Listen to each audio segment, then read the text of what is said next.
build a dog out of sticks and twine. I can call you master, you can call me mine. Wrap me in plastic and make me shine. We can make a dollhouse, follow your design. You can call me mine.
Let's build a dog out of sticks and twine. I can call you master, you can call me mine.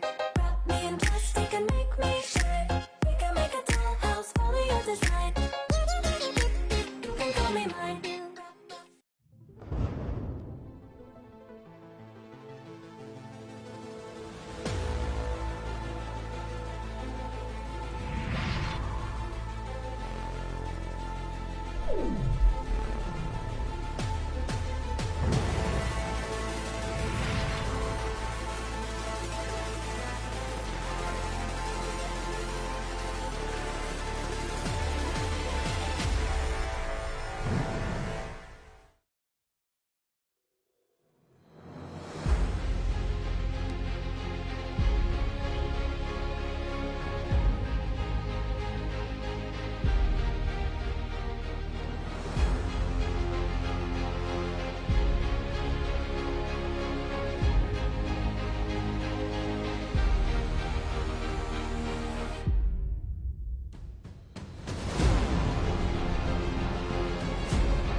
build a dog out of sticks and twine. I can call you master, you can call me mine.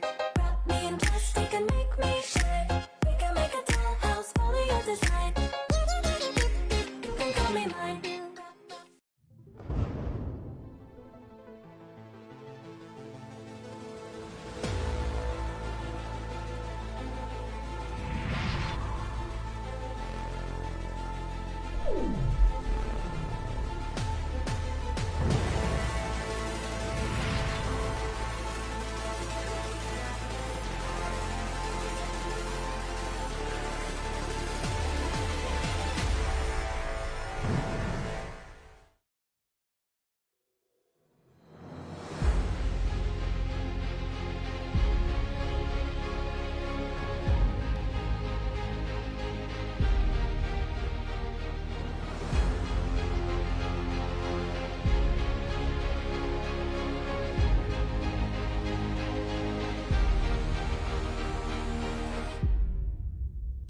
build a dog out of sticks and twine. I can call you master, you can call me mine. Wrap me in plastic and make me shine. We can make a dollhouse, follow your design. You can call me mine.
Let's build a dog out of sticks and twine. I can call you master, you can call me mine. Wrap me in plastic and make me shine. We can make a dollhouse, follow your design. You can call me mine.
build a dog out of sticks and twine. I can call you master, you can call me mine.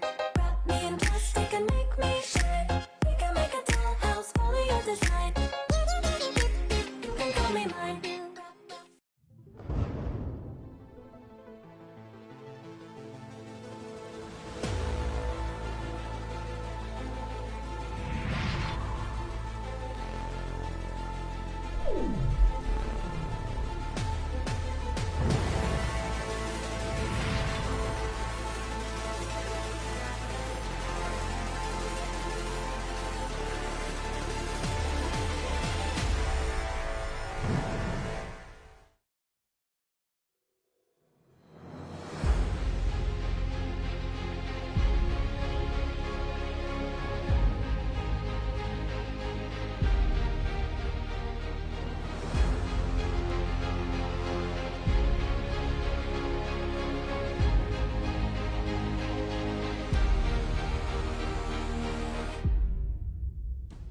build a dog out of sticks and twine. I can call you master, you can call me mine. Wrap me in plastic and make me shine. We can make a dollhouse, follow your design. You can call me mine.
Let's build a dog out of sticks and twine. I can call you master, you can call me mine.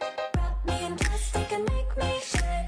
We can make a dollhouse, follow your design. You can call me mine.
build a dog out of sticks and twine. I can call you master, you can call me mine. Wrap me in plastic and make me shine. We can make a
Hello, everybody, and welcome to the AOC Masters. We are here for the final day. Yes, that's right. We've been going for quite a while, been over a month since we started this tournament, but we have reached the final stage, the final two games to determine the prize money allocation for third and fourth, and who's walking away with the crown, the $5,000 alongside their AOC monitors. My name is Mitch, and taking you through this show alongside myself is going to be this wonderful man over here. He's looking warm again in the hoodie.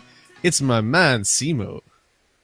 Gotta pay a little bit of homage, to the team that didn't do super well at the JBL Quantum Cup. The new rotations, getting IGL, getting Leafin. We're not here to look at Cloud9. I'm just paying homage to my boys, to a team that I enjoy watching.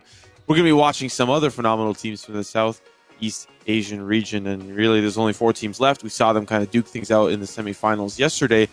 There are now repercussions to where you place, third or fourth, or first or second, and we'll crown a champion today, like you said.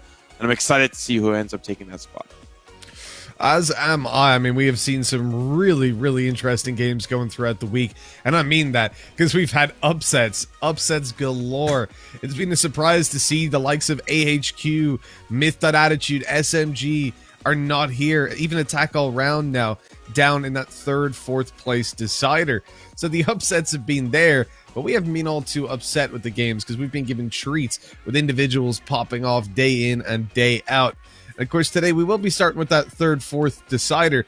And I think Attack All Round, they've looked shaky. I think that's one thing we all the groups that they were a team that I expected to come in and do really well. I'm a massive fan of them, but they haven't delivered. And speaking about all the way back to groups, let's take a look at the tournament format and how these teams have made it here, because it has been a very long road, hasn't it, 𝗠𝘀𝗧? Yeah, it's been a very, very long road indeed. A lot of teams from varying regions have qualified. 2 teams from each region: Malaysia, Hong Kong, Philippines, Indonesia, 4 from Thailand, and of course 2 followed up from Taiwan and Singapore. A lot of teams have qualified, which then funneled into a group phase where the teams were split up into Group A, B, C, and D. Top 2 from each group move on, and of course that's what you've been experiencing all weekend long, has been the knockout stage. Top 8 teams. Mitch, what are they playing for? What are these top 8 teams playing for here in the AOC Masters knockout stage? Well, I know that some people are going to say it's pride, it's joy, but really it's the moolah that motivates these guys to get on the server day in, day out for such a long time. You're talking about the third, fourth place decider being the difference between $2,000 and $1,000. But it's the grand final where the majority of the cash can be won. $5,000 for top place, 3 for second. And of course, every single team is going to be walking out of here with some AOC monitors under their arms. So that alone is making it worthwhile, because next time they play, they're going to have better monitors, and so they'll be able to get better results. Well, there's also a possibility of them getting an additional AOC gaming monitor, meaning maybe they already have one and they get another one to boot. Let's have a look, of course, at the regional teams that have qualified. Overtime Esports, one of the teams that is waiting for that grand final match later on alongside Alter Ego. Unfortunately, earlier on in the tournament, we did see TMT Esports fall earlier in the quarterfinal. AHQ also did end up losing to Alter Ego. SMG had lost to Bren. Attack All Around had beaten TMT on their way through, and of course are now fighting for that third place spot against Bren. And Todak was eliminated by Overtime Esports earlier on in the bracket. But now, of course, the 4 teams remaining: Overtime, Alter Ego, Bren, and Attack All Around. Yeah, when we say remaining, obviously, as we said, Bren and Attack All Around down in that lower, the third, fourth decider. The surprising thing, for me was Todak. When we look at that game, 2-1. Overtime hadn't been amazing. They've been good in groups, but we saw Todak upsetting Attack All Around. I think that sort of gave us a bit of faith that they would be able to, well, take them the distance, which they did, but even take Overtime down. And I guess it just feeds into the point that Attack All Around aren't looking like their usual selves. They got 13 forward by this team. But then you saw Overtime absolutely dismantle Attack All Around in that semifinal. For Alter Ego, though, I do feel like they've played almost the better game out of the teams we've been watching, and they've had a pretty tough route. I mean, they had to face Brand, who beat SMG. They had to first face AHQ, the best team in the region. So, pretty tough road to the grand finals for them. Not that Attack All Around were an easy game for Overtime, but they made it look relatively easy. They definitely had the easier route. Schedule for today, Mitch, is, of course, we're going to start off with that third place matchup. It's going to be Brand Esports up against Attack All Around. We can dive into the specifics of the team a little bit later on after we tee up the schedule. Later on, after this best of 3, we will have a best of 5 to crown champion. Overtime Esport up against Alter Ego. You know, to a certain extent, I'd have to agree with you in terms of Alter Ego's route. Overtime, a couple of bumps along the way. They even had to face Attack All Around at some point, and that was a pretty comfy win for them. So I wonder how this matchup is going to go. Will it go the distance? Will we be kind of done and over very quickly? It all depends on who's feeling it on the day, how our team's prepared, what the map selection looks like. This is a best of 5 with Icebox off the table. But now we are ready. Moving on from the schedule, Mitch, let's tee up these two beautiful teams. Well, Attack All Around, as we said, they've been a little bit shaky, but I'll tell you someone who hasn't been, and that's 𝗠𝘀𝘀. This guy has been unbelievable from start to finish of all their series. He's delivering. He's MVP'd most of the maps that they've lost, and that alone tells you where they're at right now. Gloom's a stand-in. He came in playing the Reyna and had some good maps to start out the tournament in the quarterfinals, but in the semis wasn't quite delivering to the same extent. 𝗔𝗢𝗋, 𝗠𝘀𝘀, 𝗔𝗎, these guys delivering down towards the bottom of the scoreboard definitely for the tournament so far. I think 𝗔𝗎's really been struggling versus what we've seen from her in the past playing the Omen, but has kind of made up for it with those paranoias that have got her team a lot of advantages. Then we look over towards the Brand side, and you have to say, 𝗂𝒂𝒻, this guy, he's nuts. He's insane. Jesse Vash has his moments, Dispenser as well, but 𝗂𝒂𝒻 for me, this guy plays Phoenix, he rushes, he kills absolutely everything, and he's going to have plenty of opportunities to do that because we've seen him on Haven before. I don't think it's a surprise that Brand pick it. It gives him so much space to go for those aggressive duels on the defensive side, and they'll even start on the attack. Honestly, from what we've seen of AAA so far, I can see Brand making this quite a quick one. Yeah, that's kind of where my head is at as well. When we saw the performance out of Attack All Around yesterday, I expected a little bit more, and that little bit more I was hoping would come out of a player like 𝗠𝑀𝑚, the Cypher anchor that really played phenomenally up against Archangel earlier on in the tournament. And of course, as you highlighted, Gloom's, maybe you didn't, but you highlighted 𝗠𝘀𝘀. But alongside Gloom's going to be playing that duelist role with 𝗠𝘀𝘀. Didn't really have the greatest performance yesterday up against Overtime Esport. In fact, it felt kind of flat, and especially when you're a duelist, you're the Reyna, you're looking for those first bloods, you're looking for those duels, and you're looking to win them. Glooms did not have any success in that matchup yesterday up against Overtime Esport. But looking on the flip side, I just feel like, especially if we're going to get the same Brand that we saw yesterday, 𝗂𝒂𝒻 is going to do exactly what he always has been doing, which is either on the defense or on the attack, do what Phoenix does best, which is be a nuisance, engage, and find those early picks alongside his team. But not to mention Dubstep, really providing that additional duelist support and finding some buddy kills, you know, moving together as a unit and entering onto the site, especially since they're on the attack. This is going to be a very good first half for Brent, I believe.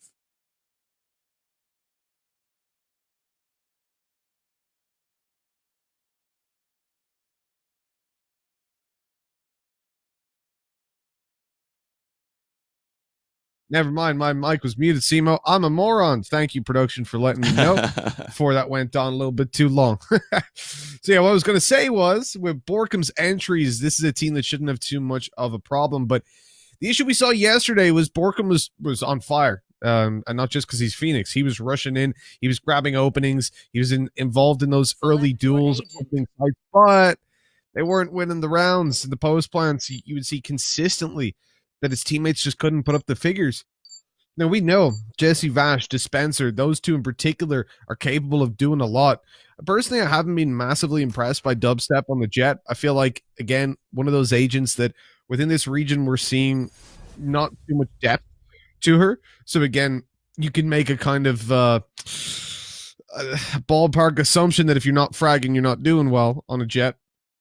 And I think that for Dubstep, that's certainly been the case. So I want to see a little bit more from him. And now that there's big money on the line, this is essentially the winner of this game gets $1,000 extra. Quite expensive BO3 to lose. One of the things that I'm looking out for, and I know that we may not be able to ask for much, but it's the last day of the tournament, the last day of the AOC Masters 2020. And I'd love to see some alt orbs being picked up. Listen, I'm not asking for a lot. I'm just looking at you to walk up to the orb, pick it up, stack your ultimate, and play around the ultimate. You've got 𝗏𝗏, okay? There's no reason why you shouldn't play around run it back, right? Am I wrong? I feel like that's pretty sound analysis. You've got 𝗏𝗏. He's been leading the charge map after map. Yeah, it didn't work against Alter Ego, but the more run it backs this guy has, the more opportunities you have to take this easily in a 2-0 fashion against a tackle around. On the flip side, you want those showstoppers on 𝗏𝗏fly because he's been so potent on the race. Well, for Bren, they're looking in towards the garage to start things off. You can see Phoenix has got his flash in hand, pops it around the corner, a little bit too light and a little bit too deep, but Ace still gonna fall. 𝗏𝗏 comes around the corner to trade out, and it's put into a man advantage as they overwhelm the C site. Smokes keep the defenders back, and this is again gonna have to be a retake. And I do feel like we see far too often Ginny is forced into this situation where she's having to play retake. Usually my issue comes when it's from long pushes, but this time probably the right decision considering they lost garage. Going in for the fight, man. How is 𝗏𝗏 getting so much value for his team? It's ridiculous. Ginny is able to at least refrag. It's still the 2v3 with Spike ticking. 𝗏𝗏fly pushing in from the flank position. Up, down, C long. There's a player that swings. One more player remaining. Ginny actually, oh no, that wasn't a refrag. That was the utility back towards Plat. Now the defuse comes through. The defuse is going in. They just got to get in there. Yeah. Yes. Yes. That's what I like to see. I'm not hyped. Listen. Hold on. Here's one of my big pet peeves. In NA, smokes down, players defusing. They just ping and shoot. Southeast Asia, the AOC Masters, they walk in the smoke and make sure they get the frag. I like that. It doesn't matter if it's Bren or AAA. I'm just hyped that happened. Because too often I see a ninja defuse go through because they're not doing their homework. I like that. Good stuff, Bren. Stopping that defuse and winning the pistol. Even in pistol rounds? In NA? Do they do that? In all rounds. Oh no. They just ping and spray and they hope that they land those shots. And to be fair, more than 50% of the time they land those shots successfully. They haven't checked the corner. They've been shorted. Oh, the drone. You gotta check your corners with that. Captain Price would not be impressed. We go into a 4v4. They've already lit up this other defender of the A site, but Ginny's now rotated in to help. Problem is, Glooms was coming on a big flank, but Bren weren't full committed. They were leaving themselves some options to rotate late. And so that's exactly what they're going to do. They find C completely open. 𝗏𝗏 grabs a frag. He's moving towards long again, wanting to farm up those ult orbs, but just by finding kills. And instead, he gets himself killed. Spike planted. I believe that was a weapon upgrade as well. Or did they force up? I can't tell. We have a logo over the economy there. We'll see in the round to follow. Dispenser's got an interesting hold towards the defender spawn. That link side is going to be wide open while the rest of the team is going to be playing towards that long side. And we also have a player watching the trip or ready to swing with the trip as well. But they've left that entire link and garage side completely wide open. Now I think they can start to play for that long side. Dispenser's going to be in a great position. First player gets caught unaware, all down to Ginny in garage. Unfortunately, not going to go for the spike defuse. May just try to die on the spike, and that will leave at least Dispenser the ability to escape as well. This is one of those standard trades that we tend to see on that second round. 2 players down, the rest of the team gets wiped. Now the gun round kind of has this soft equilibrium for both sides. Assault rifle is going to be going in on the Bren side. You know, this is one of those like scenarios where I feel like if Bren are able to win this gun round, like I feel like this map, the momentum is just going to go so into the favor of Bren, especially in this first half. So we'll have to keep an eye on how this gets played out. So far, it does look like a pretty standard spread, you know, a little bit of long control on both sides. And we'll see how AAA handle the mid-round as we are underway.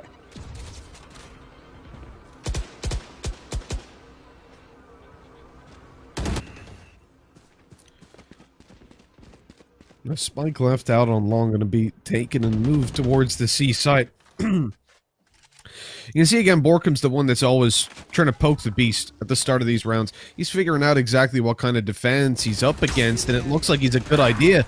He's walked through the window, opened up some space. Out he comes onto the site. They're not expecting it. There's one. Wow. Second being spotted, but he doesn't get the frag, but still dubstep doing all the work. Comes up behind on B, takes a double, and with that, it's a 1v4. That was a quick descent into chaos. Oh, man. They just left garage wide open, completely uncontested. Like, the position... Like, we had a player ace pull off the garage and he held the long push from default plant. That's such a strange place to hold. And then Glooms came out, mind you, from C-Link, and that's fine. But your solo player is defending the push from default plant. Is he worried about the garage push? He could have just stayed in garage, stayed in the window, and waited for the retake. But to be fair, there's a lot of things I feel like that could have been done in that scenario. Regardless of what could have been done by the defense, they lose. And Bren are in a huge now, and the momentum is heavily swinging into their favor. Look at the economy on the attack all around side. It is all around not looking good for them. They'll likely soft buy here with a couple of stingers, not just leave it up to those pistols, but still, it's a tough spot to be in, especially after this round. We might see a 4-0 start for Bren, and that's not what you want on that first map. Well, not if you're attack all around. They're pulling out the stingers again, and we saw some success when it was that weaker buy before, but that was up against pistols. This time you've got the rifles on the other side, so forcing the close range engagements is essential. You know, last time they did start to push up through A short and take some more ranged fights in that force up, but this isn't where you do it. Dispenser, he tried to bait the player, now he's seen him up close. The frenzy, giving him a little bit of a tickle, but in the end, he's the one to return all the damage. They've opened up B. Of course, it's 𝗂𝒂𝒏 that walked through and found them that map control. He didn't get a kill, but there were smokes either side to give him that cover and the ability to push through as he did. Problem here is, talking about the long pushes and the short pushes, well, they've actually gone for it. And 𝗠𝘀𝒏's picked up a rifle after Ginny opened it with a stinger. Now the potential was there. The jump out of the window, not checking close right, it cost him his life. Jesse Vash with a good position, and now a 3v1 that doesn't look all too likely, and it's confirmed to beat Brandon up 4-0 before we see attack all round really get a buyout. This has been a pretty tough start. This would be the turnaround round, of course, for attack all around. Looking at their second gun round, 𝗠𝘀𝒏 in that previous round, small glimmer of hope as the two defensive players push down the long side, catch the flank. Spencer can't hold the line. Or at least, sorry, trades it out, I think, with Ching. Nevertheless, 4-0 start here for Bren. Run it back is available for 𝗂𝒂𝒏. You can expect a hot and heavy hit. Gather information with this running back. Looking at the defensive setup, we've got a buddy system down towards that long side. They put a camera up. They're playing it super passively, not even looking for that orb control. Cages at least are a little bit further up. An early pick here for Dispenser is huge, and he just walks in looking for that corpse. 𝗂𝒂𝒏 now has to help Dispenser. They get that tag, know where the player is. Shot's going to be right to the dome. Onto WannaFly, and they are breaking open this A-side split. But the spike's really heading over there as well. Curveball in a little bit of trouble. It's traded away. But guess who's there as well? Ace. They come in at the perfect time. Shot's going to be good from range. All down to the 2v1, and it's up to Ginny. As it does look like Bren have spread themselves a little too thin. Ginny! Oh my goodness! The two-piece out of nowhere, the clutch. turn things around for attack all around. Did not expect it to pan out that way, but look, it did. They will find their first round on the first half. I think Dubstep might have been in a world of his own there. He went and just planned on the B side when they had aggression to the right side, but nobody covering left. You see those red markers towards B. I think that might be them telling, are giving the info of exactly where those players came from. Because 2 just pushed out through the smoke from C and got that easy kill, shut down the spike planter, opened up the the retake completely. And obviously Ginny did really well to then recover the situation later on, but that was a big mistake by Bren. You see they were playing a little bit too comfortable, a little bit too confident that attack all round wouldn't have the confidence to swing out. Now, 𝗔𝗢𝗏𝗏 hasn't checked his close left corner. There could be a player in there at this stage, but luckily there isn't. I don't want to see any more spams in the backs of the Bren players, especially not with the shorties like we saw before. They're going to rotate towards the A site, having spotted a passive short hold, but now there's utility going down from Cypher. I think they've heard that, so they know there's at least something to deal with there. So I'm expecting that you're going to either see the dash up or the they'll shift walk through until they find something. Joke's over. Shock-Dart lineup from Jesse, and now they're going to start to come through. There's the run it back. Conga will stop the clone from doing the damage, and the tackle all around are all here. Flash comes through. I like Dubstep getting up onto that box, but still the action will continue. So far, it's in favor of Bren. Oh no, the showstopper gets pulled, and it's gone. All that's left is the Sova. The Hunter's Fury was not enough. One pick comes easy, but it's easy for Ching to answer back. The replayers remain, and this has been a spectacular hit. Despite the defense all being there, it was not enough for a tackle around. Retake and successfully hold the site. And a lot of things went wrong there. Like, look at 𝗏𝒏𝒂𝒍𝒔. He pushes out after you've already got that player paranoid up close. He gets the first, I'd say, 3-4 bullets off, and he still loses the fight. But then you have the trades come through. Then you have 𝗏𝒂𝒏𝒂𝒍𝒂 panic ulting in the open and getting shut down. So it's not only a win in terms of getting the advantage, the man advantage, it's also a win in terms of getting the ult economy, just completely wrecking it. And the dispenser Ching, they've opened up this round massively. So pistols, so pushing into the smoke isn't the best idea, but 𝗏𝒏𝒂𝒏𝒂𝒏, this guy doesn't play the smart game. He plays the confident game. And hey, so far it's been working for him in this tournament. I feel like for 𝗏𝒂𝒏𝒂𝒏, he's just like, yeah, I'm going to wrap this one up early.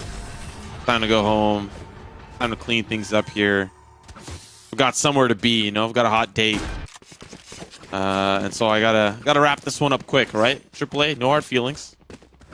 Gonna do what I do best. But to be fair, jokes aside, this is the exact same 𝗏𝒂𝒏𝒂𝒏 that we saw from yesterday, with just a slight twang of I'm better than you. You know, he is really performing spectacularly. But we also have to give a lot of credit to Dispenser, who's just been in great angle positions to anticipate players coming in or players swinging on 𝗏𝒏𝒂𝒏𝒂𝒏 or whatever. He's been a great supportive player who's just really been picking up some of those easy pieces to pick up when 𝗏𝒏𝒂𝒏𝒂𝒏 isn't able to get, you know, the multi-kill that we know he can find.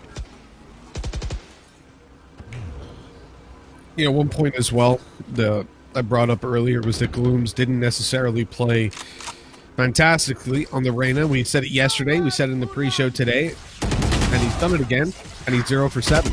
And oh, 𝗏𝒏𝒂𝒏𝒂𝒏, the confidence maybe getting the better of him. 𝗏𝒂𝒏𝒏𝒂𝒏 in with a double. The C site now is ripe for the taking, but the man advantage is no longer sitting as confidently in Bren's favor as they would have hoped. The nade deep, not going to get anything for it. They're actually receiving a couple of bullets in return. Spotted 𝗔𝗢𝗏𝒏𝒂𝒏𝒏 quick to swing and take that kill. Another death for Glooms.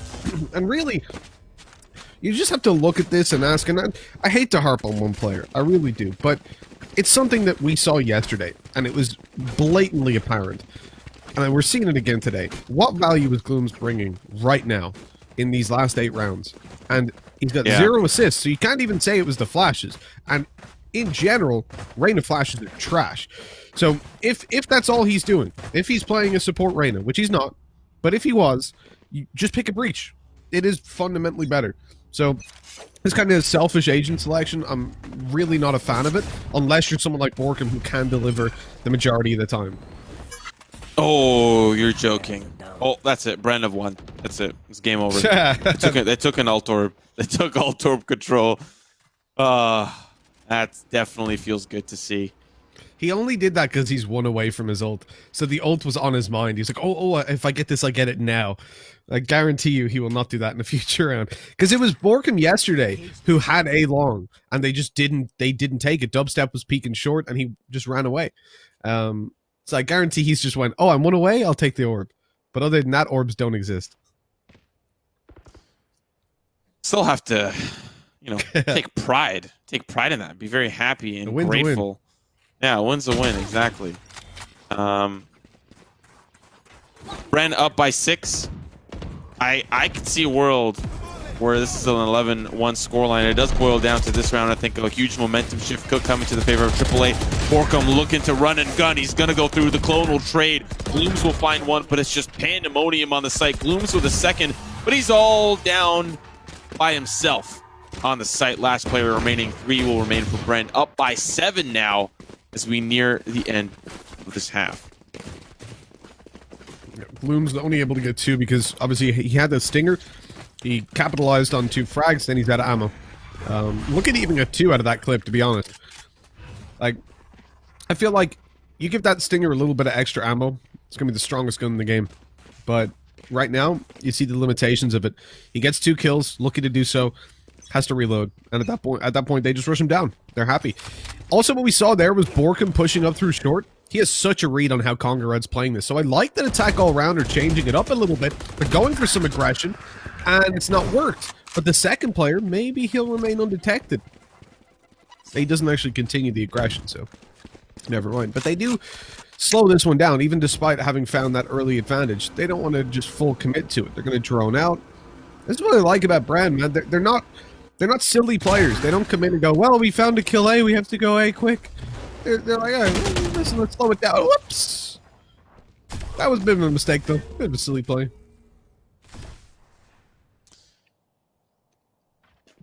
₃v4. Still possible for 𝗂𝒂𝒂𝒂 and 𝗔𝐺𝐵.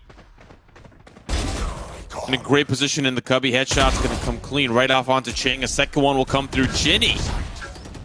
Paranoia to help find that potentially last player lurking around that long side.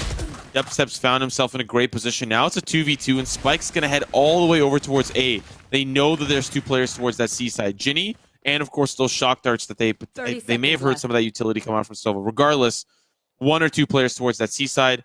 Easy to plan on the A side. And I like this position from Dubstep just for the sole purpose, because I think teams are brainwashed to go through that A link side, because it's just kind of like a default retake. But I like even the adaptation for 𝗂𝒂𝒂𝒂 to go the way of the attack. Unfortunately, splitting up may cause them to be in a little bit of a tougher situation, just due to the fact that there's going to be some individual 1v1s that 𝗔𝐺 can win. But let's see how this unfolds. 𝗔𝐵's been huge this round. We'll see what else she can get done. 𝗔𝐵 in with a 3rd. And that recon dart, well, it's not going to do a whole lot. It's bouncing up and down. It was a shock dart, maybe. Round done with the defuse going through. The dash out just to save the weapon. Bren, they've lost another round, and that's all down to 𝗔𝐵. And I mentioned that she's been having a tough time in this tournament so far. Certainly yesterday, she was struggling. But look at her now. 9 for 7. Dominating. And I mean, you compare that to the performance that we expect from the likes of 𝗠𝘀𝘁𝗀𝗏 from Glooms with that agent selection. 𝗔𝐵's carrying the team right now, even though they only have 2 rounds. Yeah, she's been finding some great positions as well. A lot of her success towards that C side, and I think for Bren, it has been proven to be very difficult to hit that C side effectively. This A side has been a little bit more effective. 𝗏𝒂𝒏𝒏 is in a little bit of a tougher spot, struggling. Oh, what a great flash, but an even better frag from 𝗏𝒂𝒏𝒏. 2 members down now. That's about to be a 3rd. Glooms will find one lurking through the courtyard. And this early round aggression has started to be a little bit punishing for Bren. Pushing in, no pun intended, a little blindly without information, as the angles have been held across the entire map for a tackle around. 3 players dead. 1 in C, 1 in B, then 1 in A. does boil down to one final player who's in a 1v4. Sees one player. Glooms, can he seal the deal? He can't. And I like the reposition from Dubstep. 1v3 now. 𝗠𝘀𝗖 knows he repositioned. Shot's going to be good. Now it's a 1v2, but the spikes behind enemy lines, Mitch.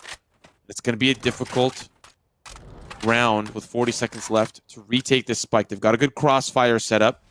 Can Dubstep get the job done? No cloud burst really to limit. I mean, popping the ultimate here, it's a ballsy play. It really is. I don't know if he's hoping someone pushes into him. I like the attempt, but the reality is, once they know that he's there, there's no way he gets away with it. You know, they will have that crossfire. Even if he gets the first kill, he's definitely the second player. Really well done by Attack all around. Nice positions once they have the spike. And so we go again onto their into their favor as it goes 8-3. But they need to get all the way to 4. They need to then win the pistol. There's a lot of win conditions for them to keep themselves in the map. Going to the attacking side, I mean, look, it's in the name. Hopefully it should be a little bit easier.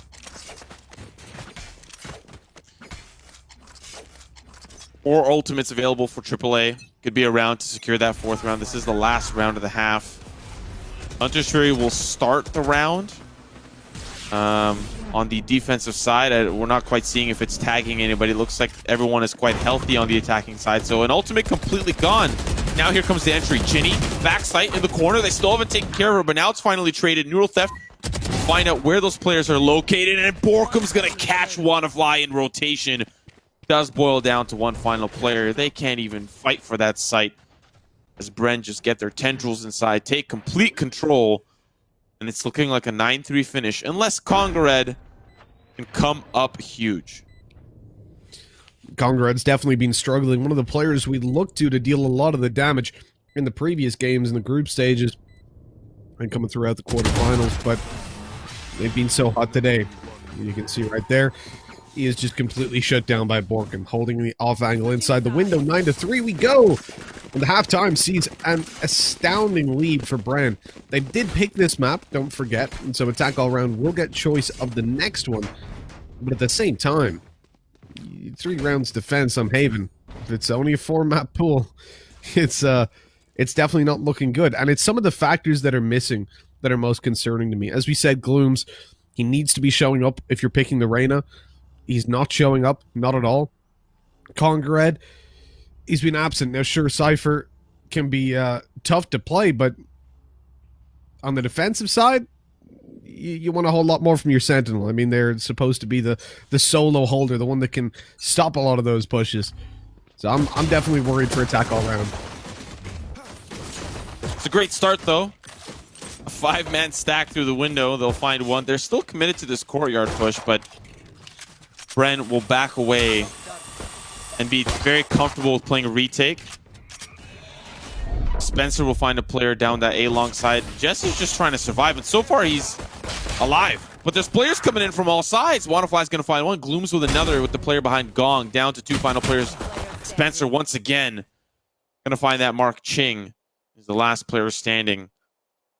And really Attack all around, just kind of forego strategy and bum rush the B site and find a lot of success. And ironically, Rush B finally works out, even though we're in a different game here.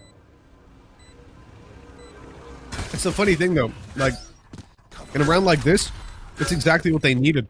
The numbers advantage. They take the opening duel, they rush down the side. No stopping them.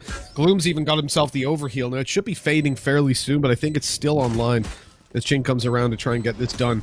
No idea where his opponents are. He's just being toyed with at the moment because they've got a great crossfire in. Oh, they actually just swing on him. Okay, that works too. 9-4. Attack all around. Close that one out. And we're in a position now where they can get back into this. It's possible. I'm looking towards Brand to wonder what they're going to buy. And I even see a Sheriff straight away on Dispenser. That's a ballsy statement to make coming into round number 2. Ooh, the Bucky. Even ballsier. Are they really going to go for the soft buy? Dispenser, depending on what utility he has, he's not going to have enough for utility in the round to follow. So it's going to be very interesting to see, you know, does pay off. If so, they're going to be utility-less moving into the next one.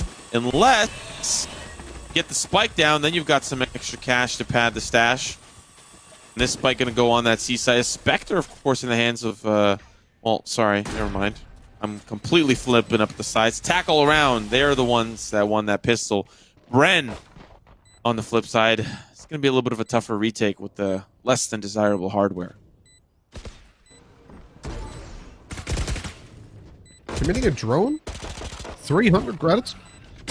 I don't know. It seems to be paying off for the first kill, but I think Bren have invested way too much into this round. They're not going to get the reward they need. The flank on long dispenser takes down Ginny. Maybe I spoke too soon. It's a 5v3. It's winnable. 𝗔𝗢𝗂 in with another overheal. Wow. It costs Looms his life. Ace got it all to do. He's already picked up 3. Needs the final kill to close it out, but 𝗂rkh𝗀 catches him just in time, but no time left to get the defuse.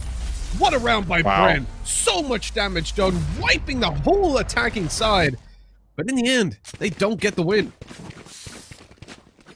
Yeah, I was close, and this gun round's going to be a little bit more difficult to push through. Thankfully, they got some kills, kind of pad the cash that they're coming in with 2,400 alongside with probably a couple of whoever did end up getting those kills will have a little bit more of a better time. Maybe you can buy an extra utility piece. But looking on the opposite side, despite that loss and despite how much damage was done, Tackle Around still are able to match this third gun round. They lose this, though, and we're likely going to see an 11-5. So very important for them to really hold the line here and convert on this third round. And it starts with this push onto A.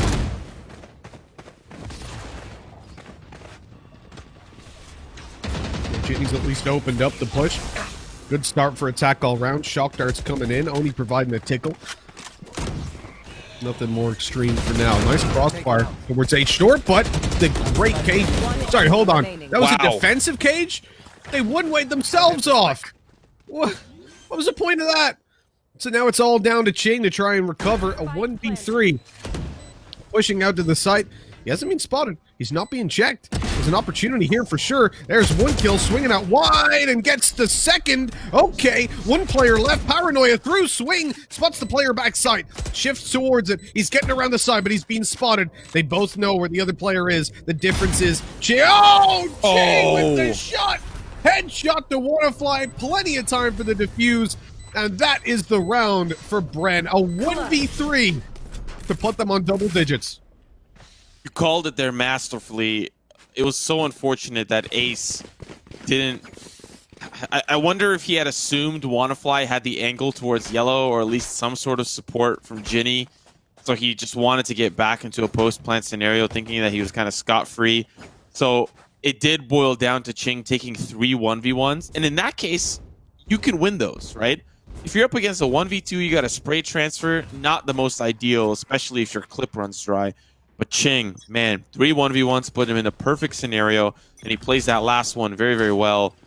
And now we're looking at a little bit of a tougher spot, I think, for both teams. Because you see Dubstep with the Stinger, some of the members who ended up falling, and it's a complete eco for AAA. So an opportunity for Bren to take this 11-5. The chances are there, but attack all round are answering up with 2 quick kills. Flash out as 𝗂rkh𝗀 wants to try and drop a couple more, and he actually drops the spike. A very valuable frag. Pushes forward though. No idea Ace was up close, but it doesn't matter. His reactions are too quick. They're too clean. And now the spike under their control in a 3 versus 1. We've seen it won by the Omen on Bren, but Ginny, 1 HP. 1 hit by any weapon. This should be the end of any sort of idea of a retake. Oh, here's the reload. I love this. I love this so much. And the Owl Drone is used to scout out the opposite side. Very well done. I know that it's a 1v3, but the way that they had just secured without any shred of doubt that that was a secured frag, and doing so safely. The reload, I think, is what gave Ginny away. That was probably the biggest problem. In that case scenario, you could swap to your classic. I don't know. There's a lot you can do, and unfortunately, Ginny just wants to reload and continue to spray through those doors. Bren have managed to convert 2 rounds. Now here comes a very important gun round for AAA. Bren winning this one will put themselves at match point. 4 ultimates on the board for AAA, so expect a lot of them to be used, or at least half, to secure this round. Well, you're talking about ults being used, right? We get one straight away. I love that turnaround, actually. Ace using one just to clear out their back. 𝗓𝗏𝗏 lurking in the smoke. Well, 𝗠𝘀𝘀 caught him. He found him and found the frag to put it now 5 versus 3. Bren locked out. No opportunities. They spam through the smoke with the operator, but no kills. The flank on its way. 𝗠𝘀𝘀, if he falls, this round's over and done with. That fight, very important. He's got his flash out as he peeks. Brave play. Ah, there we go. Ace drop. Now they've got a chance. They can go for this 100%. Is he going to pop the run it back? Is he going to go? He's 100 HP. And usually you'll see that fight taken first. Wall up. He's now a little bit low. Losing a bit of his armor, but I think they've run out of time. There's no time to really get in there and continue to fight. But we will see the hot hands thrown down at the last minute. That'll keep them locked in. Will it be there for long enough, though? No, they get to push out afterwards, but 𝗠𝘀𝘀, he's looking for the exit frags. He's looking to line him up. He only gets the one. Yeah, a little... Maybe just the timing. He couldn't quite predict when they were going to be barreling down the long side. I like what he did, though, playing for those exits. And he had the team on the opposite side as well, playing for exits, too. But normally, as the attack, you run down the long side, the side that you know is safe-ish, you know, to a certain degree. But attack all around, they stay alive. Bren have to fight another round to take this to match point. Another opportunity, another attempt, another shot at winning map number 1. It starts here with a peek down the long side. Ops not going to connect, and there will be a tag. Now the TP comes in. It's unfortunate for 𝗠𝘀𝘀. He's going to get taken down by Ace as he's trying to come back to the A site and support the rest of his team. Now the 4v5, weapons online for Bren. So this is going to be a 4v5 gun round retake. And no one's going to rotate for the flank. They're all just going to go in through the standard way. 2 through the yellow, and potentially 2 through heaven. Double shock darts not quite landing. They go into the corner. Try and catch anybody going for the boost up, I suppose. Player spotted. Oh, he's going to be hit by the Hunter's Fury. That's a free kill. 𝗏𝗏𝗏, the one to capitalize on that, opening up 𝗓𝒏𝒄𝒏 to look elsewhere with the Hunter's Fury, but he can't find anybody, and 𝗏𝗏𝗏 is dealt with. A 1v4, not likely to be won with a Guardian, or not likely to be won with anything, and he bails into death.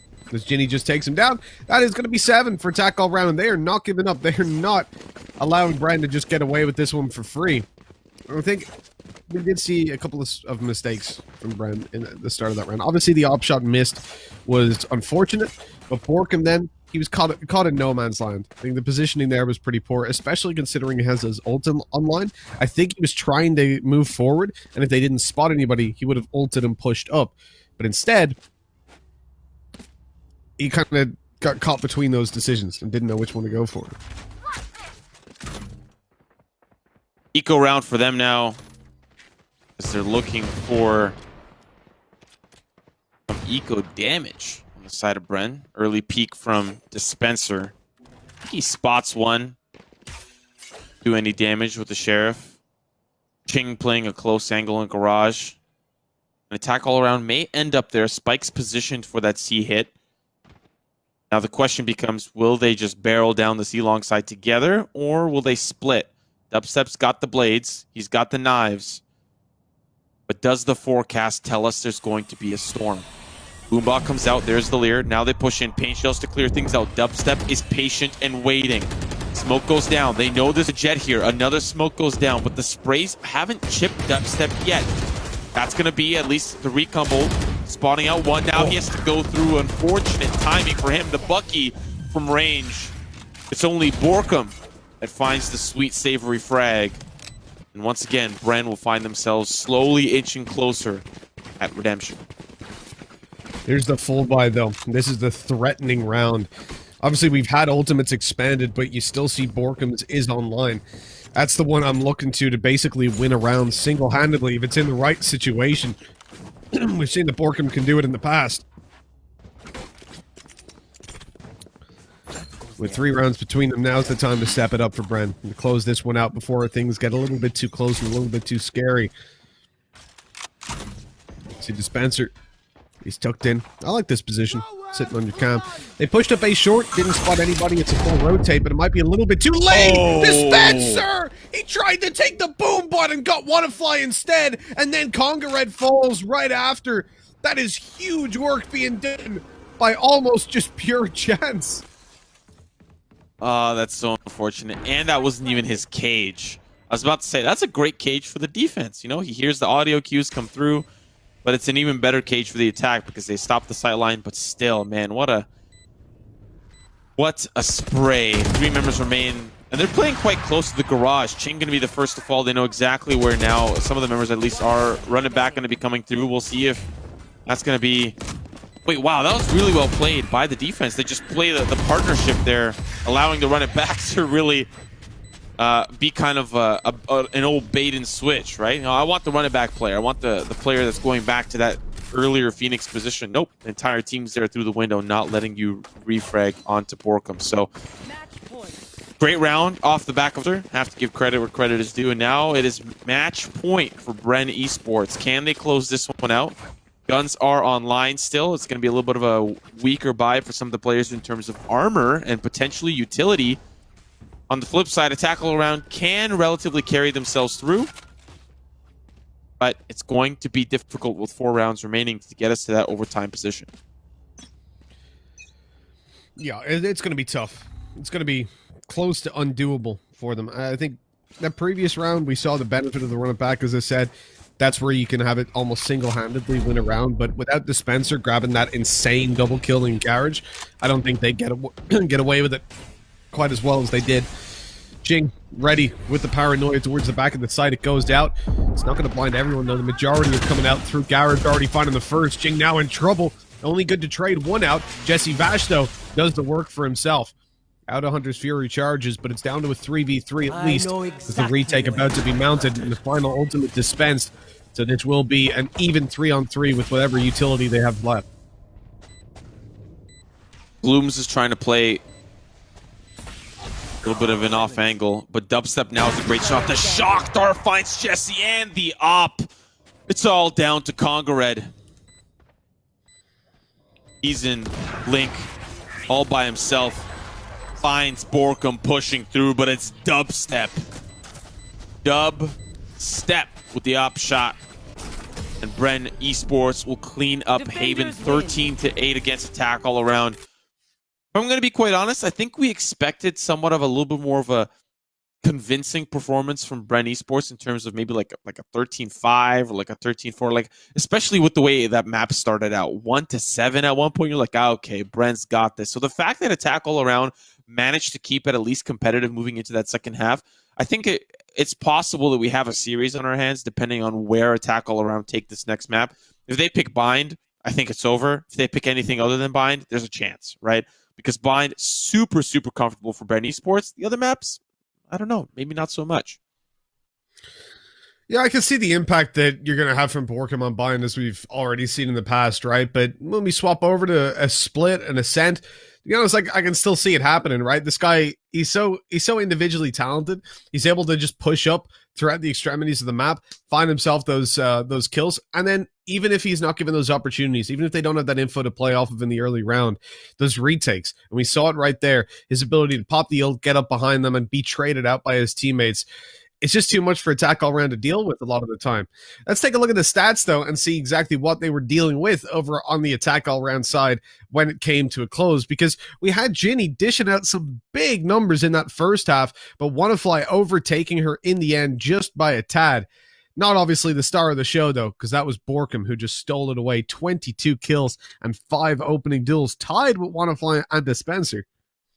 Yeah, I wonder how the production is going to pick who to put on the MVP graphic. Maybe they just kind of morph their faces into one, and it's 𝗏𝗏ly Spencer. I don't know how they're going to do it, but I think it is important to note that 𝗏ispens𝒄 and Borkum finding those opening duels consistently. You would think that you would want to pair somebody up with somebody like Dubstep. It makes sense that Borkum's there. He definitely was doing a lot of the heavy lifting yesterday and today as well. We're seeing that heavy lifting come through. 285 average combat score, 22 frags. Started off a little hot, and then of course it did cool down with Ginny and 𝗏𝗡ly being able to kind of nullify some of those hits on the attacking side. And over, I think having a Phoenix on the defensive side, it's a little bit difficult to play as amazing as Borkum was in the first half. But if there's anything that we know about this guy, is that he's going to continue, like you highlighted, on any map, on any day, on any performance. This guy's just a rock star. There's no such thing as any given Sunday for him. He's just always on, and that's scary for a tackle around. That is something that you have to figure out. How are you going to shut it down? Maybe there's a breach. Maybe there's some sort of controller. Maybe you rock some sentinels. Maybe you try to stop him dead in his tracks before he gets there. But, you know, they may not. They may just run the Reyna. They may just run the agent compositions that they've been running, which is not that easy to stop the Phoenix, I think. Well, we've seen Congrad have a really tough game as well, right? He's down there on the Cypher. He had 4 kills, I think, at the end of that. But for me, it's not even the main problem. The issue for me is that Reyna. I don't think it fits into the comp right now. Gloom's just not having that great of a game. I don't think it fits into comps in general, unless you have somebody that is able to deliver 99% of the time. And from what we've seen of Gloom's, that's not been the case. So I want to see that swapped over. I'd love to see a breach out. I don't think we're going to get it, but if that was me, that's what I'd be calling for. But for now, I'm going to call for a break because it's time to take a little bit of a breather before we jump into map number 2. So don't go anywhere, and we'll be right back with the next map in just a little bit. I saw you scudding.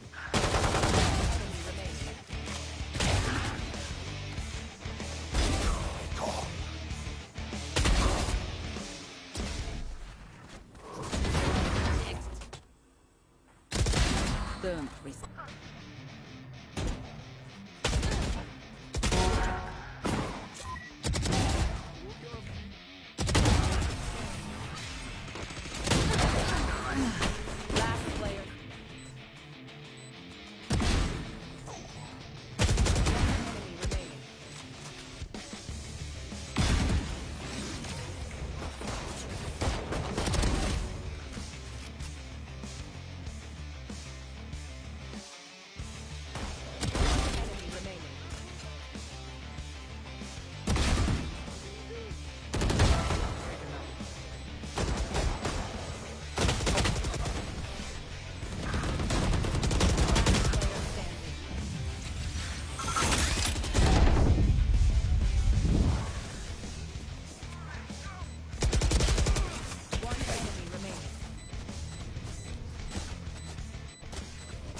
Defenders win.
Let's build a dog out of sticks and twine. I can call you master, you can call me mine.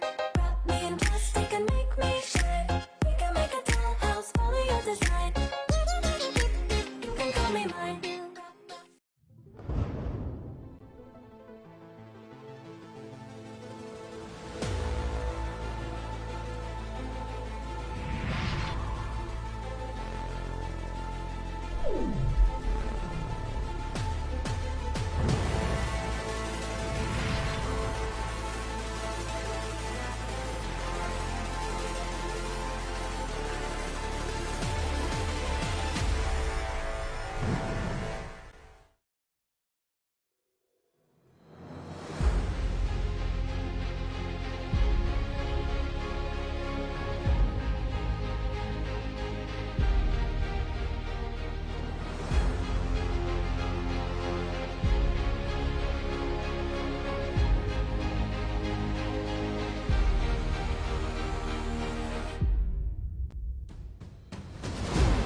Let's build a dog out of sticks and twine. I can call you master, you can call me mine. Wrap me in plastic and make me shine. We can make a dollhouse, follow your design. You can call me mine.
Let's build a dog out of sticks and twine. I can call you master, you can call me mine.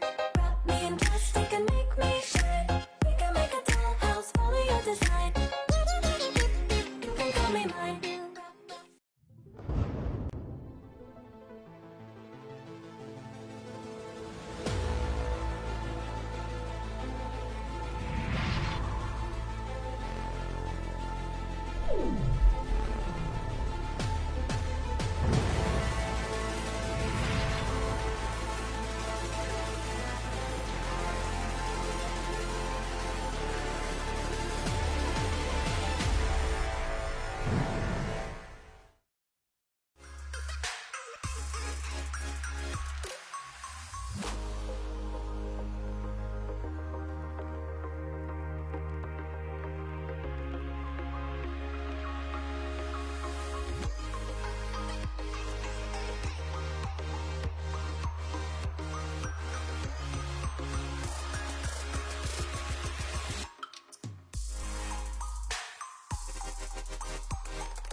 Hello, everybody, and welcome back. We are ready to roll with map number 2 of what has been an interesting series, even despite the fact that on paper it might not have been. You got Overtime and Alter Ego. Alter Ego take the first map.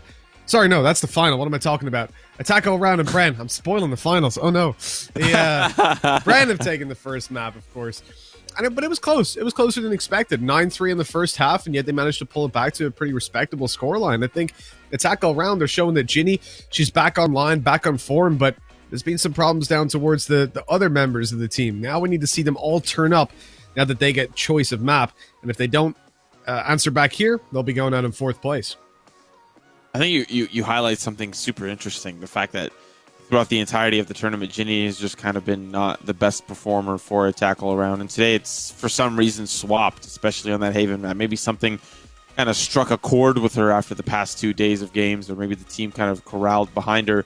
But the rest of the team needs to kind of be up there with her now because they're slacking a little bit as well. And I think some of that is not only about their own individual play, but as we had continuously highlighted, potentially the agent composition just could be a bit better to especially benefit up against Bren Esports, which have been very, very dominant in those duelist roles. Let's have a look, of course, at the pick and ban, looking at that second map veto, moving into the second map of this best of 3 Ascent is where we're headed to next for AAA, and Bren will kick us off on the defense.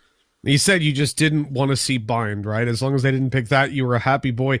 Problem here is, though, even if Attack All Around lose this, or win this, excuse me, if they lose, they're out. If they win this, then Bren get to choose, and they can go to Bind. They have that pocket pick. So I actually don't want to see Attack All Around win this in a close game.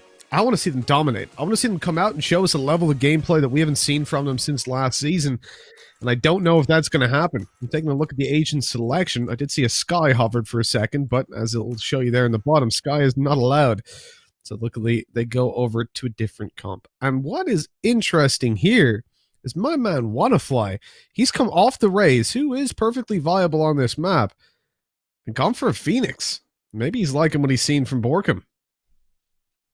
Yeah, not to mention that Raze can be used quite handily in clearing out close angles, or especially on that B side hit. I mean, they're starting on the attack. There's a lot of great angles you can clear with those paint shells. But now it's the battle of the Phoenix. And to be fair, if there's anyone that's going to be that type of 𝗠𝘀𝗀 threat on the AAA side, it is going to be 𝗠𝘀𝗀𝗀, despite Ginny having such a stellar performance in that previous map. Even with her performance, 𝗠𝘀𝗀𝗀 still topped frag for his team. The next question I think for us to ask is, okay, we've got this condition for 𝗠𝘀𝗀𝗀𝗀 on the Phoenix. Are we going to be looking for ult orbs? Are we going to be playing super aggressively on the defensive side? Like, how are we going to play around this Phoenix? Blooms off of the Reyna on the Jett. Is that going to be a better performance? Is that better than the Reyna? It is. It does have a little bit better utility. I think it's still a selfish agent, but can still be a little bit more for the attacking side. You tailwind in, you kind of die for your sins, but the rest of the team have the ability to entry onto the site. So despite being a very selfish agent, can still kind of help out in site hits. But is it enough to take down this big beast that is Bren Esports? Yeah, I'm not so sure on that one. For me, again, okay, I die. I don't want you to see. I don't want to see double duels, Steven. I want to see a Breach in there. Breach is so strong. And it's amazing to me. We're having nobody using him right now. Like, I think his hit rate is less than 50% from what we've seen so far, right? Which is just mind-blowing. In this tournament, or just in this tournament? In this tournament. Yeah, I think it might even be less than that. Yeah, wow, 49%. You're like right on the money there. Big brain. And I think what's even stranger is that Phoenix is tied with Brimstone. I think that's probably stranger than a 50% breach pick rate. But regardless, we move on to how this round is going to start off. We see an aggressive look from Bren towards that A main side. They don't find anything. I wonder if they pick up the ult orb. I hope that they would. Now they actually push onto the site, and they have a player playing in cave. We'll see how much damage he's able to do. One comes easy, but it's traded away. That's already damage done. And now the spike is being planted. Spike planted, 4v4. See what more Bren can do. They can get back in here and overtake the site. Pistols in hand. Mostly ghosts. I'm going to see if they can get something in the post. Looking to pass around the smoke on the woods back. They're waiting there. kill. Body. Entering thing, good to pull them back. Player standing. Players in One Courthouse enemy remaining. grabs the first. Goes to the reload. Out there, taps the spike, waiting for the swing. Doesn't catch the shot, though. And this is where he's done and does the 𝗠𝘀𝘁𝗏, pushing out the round with a second kill. And 1-0 for the attack all round. They start out ascent by winning the fifth. Very, very close there, down to the 1v1. Unfortunately for 𝗂𝒂𝒍𝒂, as he pushes onto the site, I don't think he had a lot of support from the rest of his team. They came a little bit later to the party, and he already expended a lot of his utility.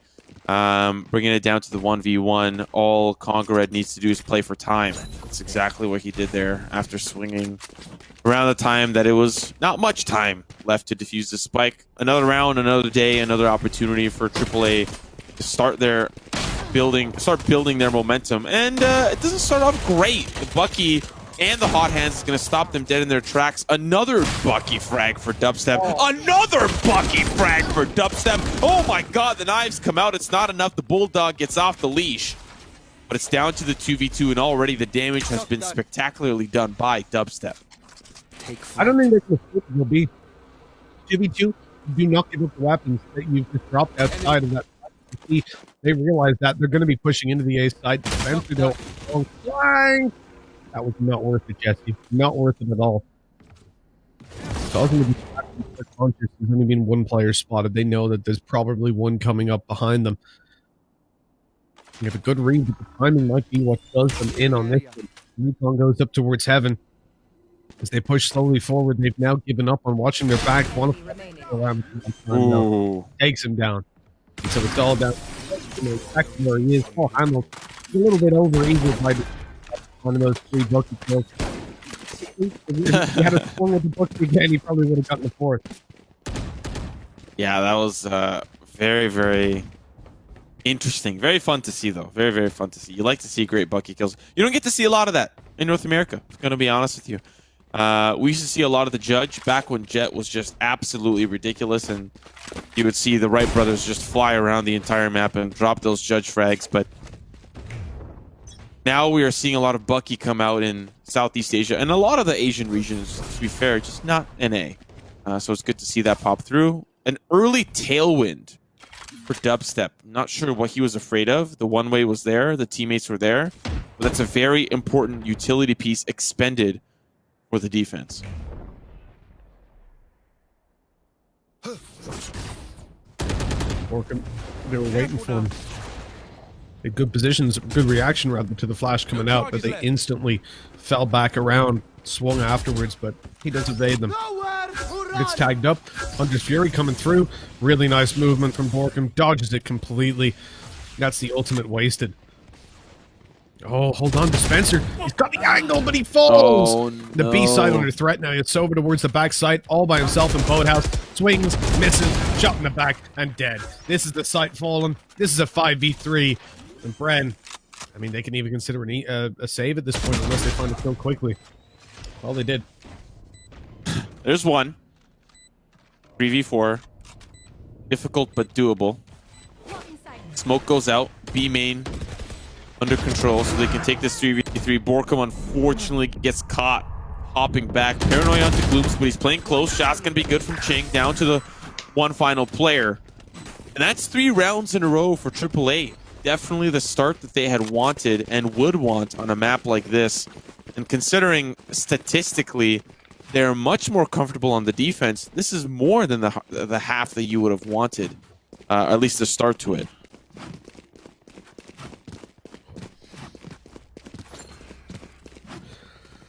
You know, some positive signs as well. The fact that 𝗠𝘀𝑳𝑠𝒃's back up there. He's dealing damage. He's getting frags. You saw that fight versus Dispenser to open up B main. WannaFly as well, and the Phoenix seems to be feeling it. Looking at, I'd say, better than he does over on Raze. And it makes sense. Raze is a good utility duelist. But for Phoenix, it's going to allow you to set yourself up a little bit more for taking duels. Excuse me. The spot. That's perfect. The drone getting them a kill, essentially. We end up now in this 4 versus 4. Spams through, not going to happen after the recon doesn't spot anybody. But still. What? Hello? What? I mean, I wish I could say 𝗏𝒂𝒏𝒄𝒄, but like that was some spicy stuff from 𝗠𝘀𝘀𝗀. Did he hear something? Did he get an audio cue? Like, what was it that inspired him to flick over like that? That was very, very. Despite the eco, of course, yeah, it was a round win for sure for AAA. But in that fashion, very, very interesting. 𝗠𝘀𝘀𝗀 definitely putting up some numbers on this Phoenix performance. 8-1 with a run it back available. We'll see if that ends up being used here. A gun round back on the board for BRENN Esports. Dubstep starting with the op and an aggressive peek towards A main. 3 members strong for AAA here. With run it back available, this is about to get hot and heavy.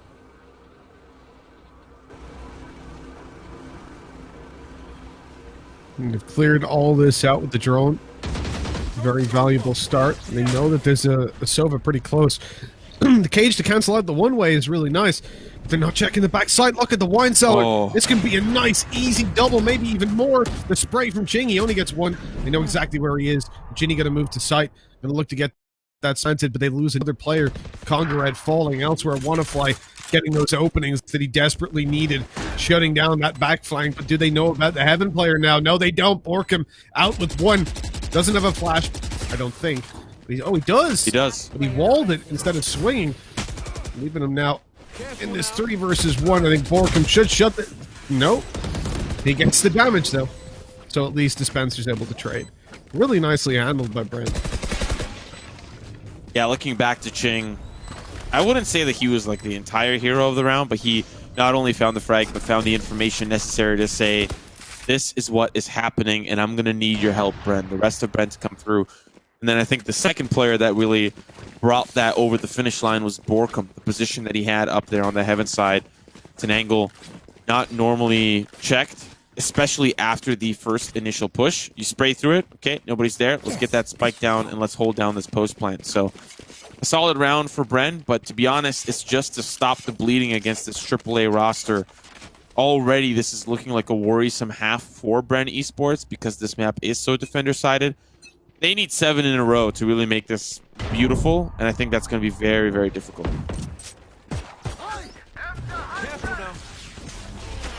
They've got a hunter looking for some prey, and there you go, straight away. 𝗠𝘀𝘀𝘀𝑀 dropped. He's not going to be alive for the rest of this day, or at least the rest of this round.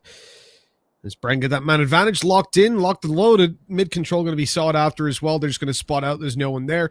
And this is where I think you get a little bit worried if you're Ching. You haven't spotted anybody now. In middle, the Hunter's Fury didn't connect onto more than just the one.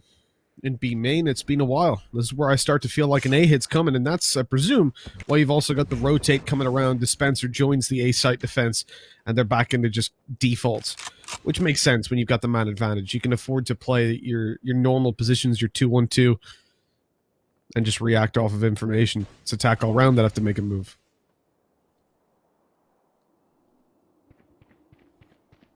Very cozy position to be in for BRENN.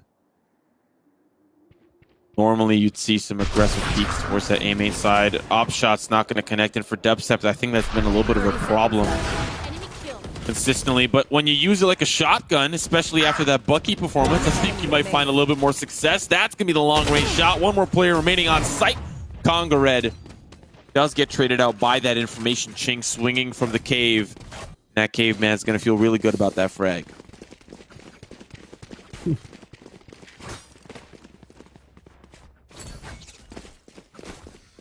Here.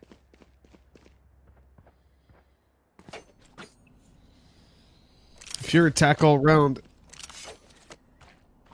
4-2 up, Ascent typically attack sided. When you get 8 rounds on the board, you're good. So they're on a pretty good trajectory to have a good half. Have something that sets them up nicely for the next.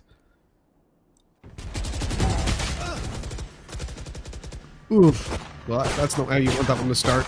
I mean, the spam was good in the first place. Let's go, Ching! Let's go, baby! He's broken the door. That's why I love this guy. We haven't really been singing his praises at all. But it really does feel like a roster that revolves around 𝗠𝘀𝘀𝘀𝘀.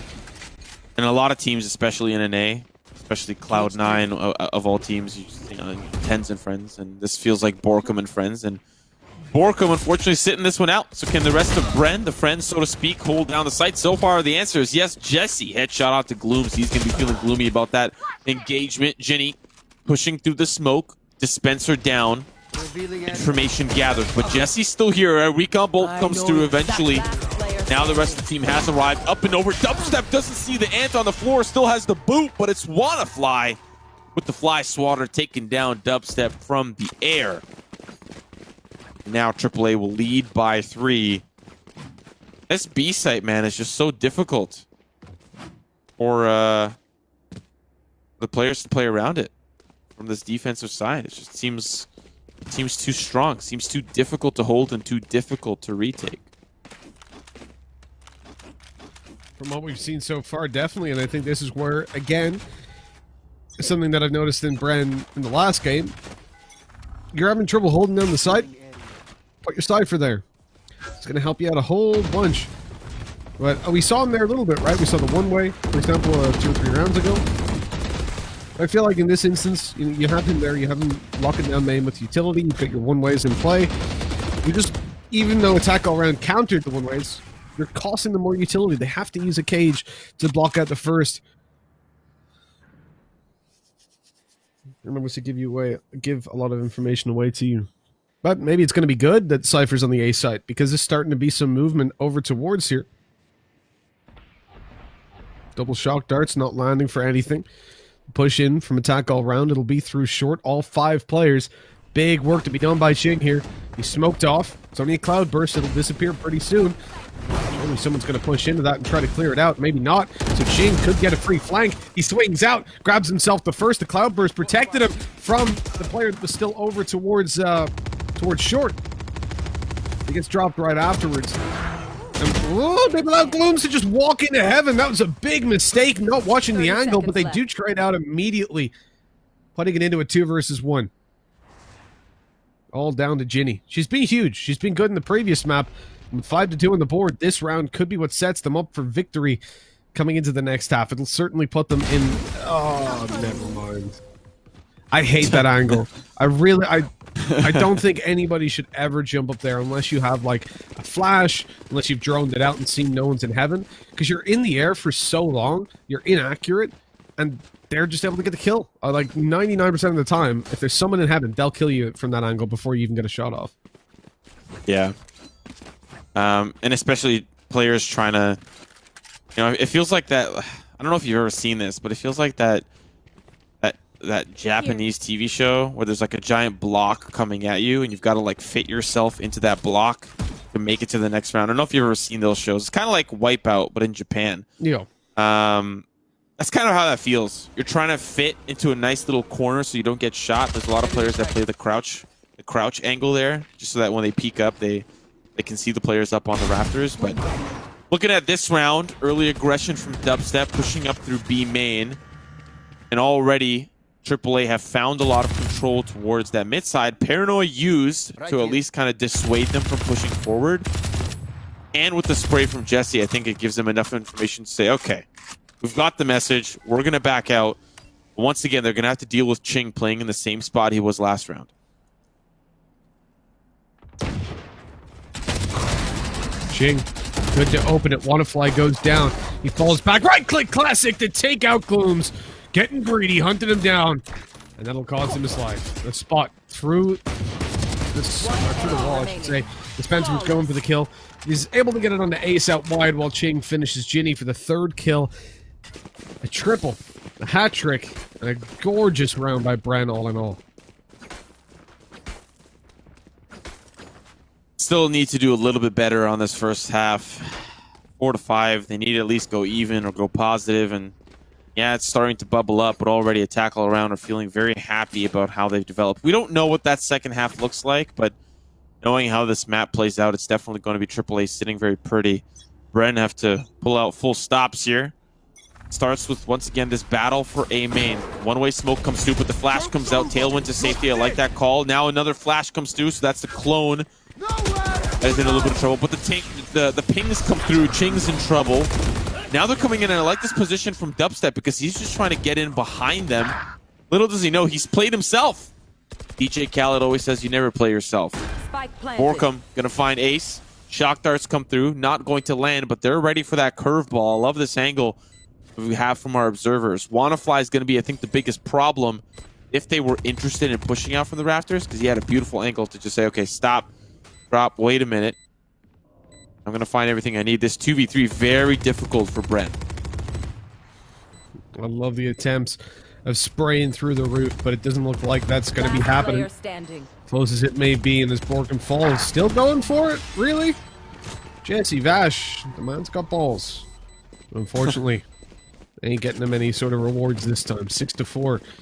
Bren, they really do need these next 2 rounds. You don't want to let attack all round take 7. Then the pistol matters 8, and they've already locked down a pretty good half, and will be favored to close out the map. Unless we see some just craziness from Brent, but I think the likelihood of that, considering the performance of this map, it doesn't feel like the clean Brent that we see on Haven and Bind. But even as we highlighted, the 3rd map might even just be Bind. And then it's going to be the 𝗂𝒂𝒻 show once again, and we already saw a rerun of that in the last map. 4 ultimates available for Bren. Tackle around, sitting a little empty on the tank. And Glooms can definitely find himself a Bladestorm with a kill and an Ult Orb if he finds this pick onto Ching, but for some reason the allergies on Ult Orb still affecting some of these teams in the knockout stage. 𝗂𝒂𝒻 going to find a great opening pick as they look for a lot of this courtyard control. They'll molly off the wine cellar, not allow Ching to have his way, and take him out in the process. The site is there, 4v4. Here comes the retake for Brent. Retake time, and Glooms again gets away with one in heaven, but again gets traded out by Dubstep instantly. 𝗔𝗓𝒄 starting to strike. Attack all round, man disadvantage. This time things might not go their way. 2 players in heaven. Ultimate pop running through and running back.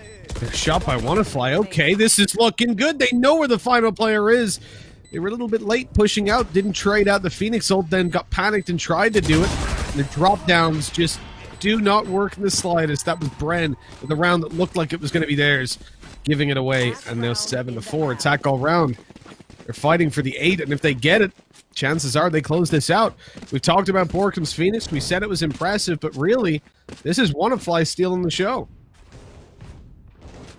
It's very interesting to see how the Phoenix, I don't know if I'd even call it Phoenix meta, but at least for the top 4 teams, how important it is for them to have it as a pivotal member of the roster, a pivotal member of the agent composition. Whereas I think normally the Breach overall just fits so much better as that flash initiator on this map, right? We've seen it in all regions. Breach, very, very important on Ascent. And it does feel like both these teams are just opting in for the Phoenix instead of the Breach. That's what they're substituting instead of that Breach. Imagine what they could do with all of that utility. Still having some of it, though, like curveballs and walls and those hot hands. And here we're going to see exactly one of those pieces of utility. Curveball. 𝗠₂ pushing in, looking for that entry onto the site. Hot hands will stop him. Spencer has to use a very defensive curveball, but they actually halt the push completely. The other members have been split down the catwalk side, but can't catch up fast enough. Hunter's Fury finds the last one, and the half finishes off 7-5. Switching sides. We see the benefit there of mixing up your tripwires. Dispenser had them placed in a position that they just weren't expected to be in by AAA. And with the cage that he had at his feet, it was nice and easy. Spots out the player, and then just sprays on through.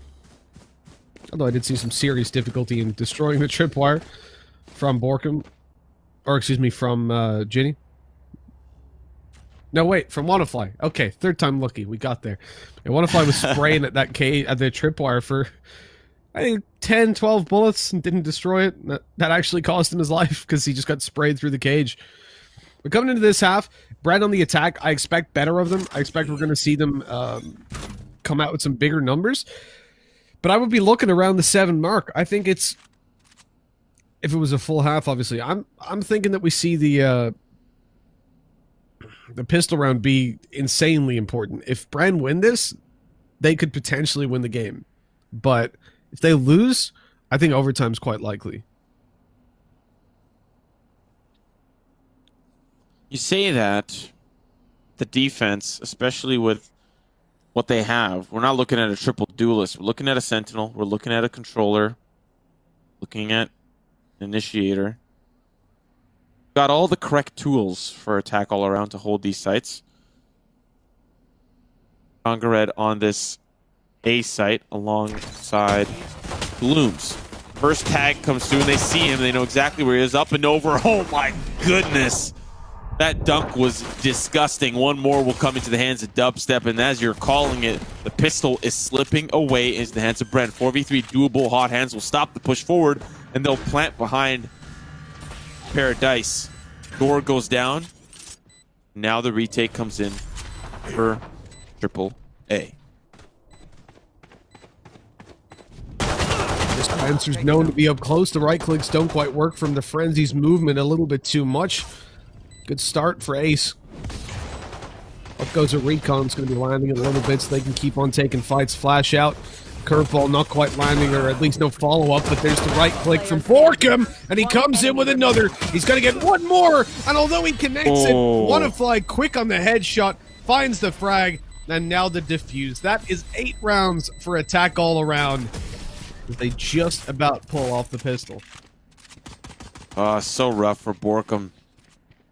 And what a story, of course, for it to be 𝗏𝗏𝗏 up against 𝗏𝗏𝗏 in that final 1v1. 𝗏𝗏𝗏 getting the better of 𝗏𝗏𝗏 there. 3 seconds is all 𝗏𝗏𝗏 needed to stall. If he could just play ring around the rosy, he could have died on the spike, and that would have been the cheesy way to close things out. He wanted the glory of taking down his alter ego. You know, the man in the mirror.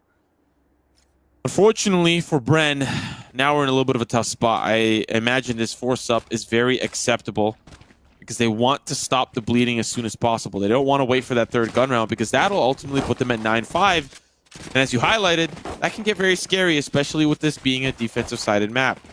So, this force-up, it all boils down, I think, to this. If they don't win this, I think we're moving on to that 3rd map very, very quickly.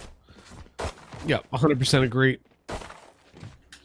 Likelihood is, you know, you see that scoreline go 9-5. As I said, even just losing the pistol for Bren, that's where things kind of spiral a little bit because the lead becomes pretty difficult to overcome. And we're looking at teams that have the exact same comp as each other right now. This is a pound for pound, match for match. And the fact that 𝗏𝗏𝗏 is showing up the way that he is, he's got 20 kills on the board after just the pistol round of the second half. It's going to be difficult for Bren to really... They're going to have to dig deep to find something to overthrow him. What we've seen so far in the series, 𝗏𝗏𝗏 and Dubstep were showing up. 𝗏𝒔 was a little bit slower than what we expected. The Spencer was weak. And when you compare that to what's happening over on the AAA side, this is it. This is a beast backed into a corner. And they're certainly delivering the bites that we'd expect of them. This force buy, I'm behind it. I think it's the right time to do it, to try and get yourself back into the game. As you said, it's risky. We'll see exactly how it goes down. They're looking in for some short control. They've already crossed out on mid with the smokes that they put down. And now, looking to pressure 𝗏𝗏𝗏𝗏. He puts his own little cloud burst. Oh, jeez, that's just disgusting. Ching, through 3 smokes, gets shut down. Rough start to the force buy for Bren. Camera here from 𝗠𝘀𝘁𝗏 doesn't spot anyone quite yet. Sees the smoke. 𝗏𝗏𝗏𝗏's going to be the first responder pushing forward. The rest of the team split down towards that A lobby side. I wonder if they're waiting for the timing of the recon bolt to engage this hit.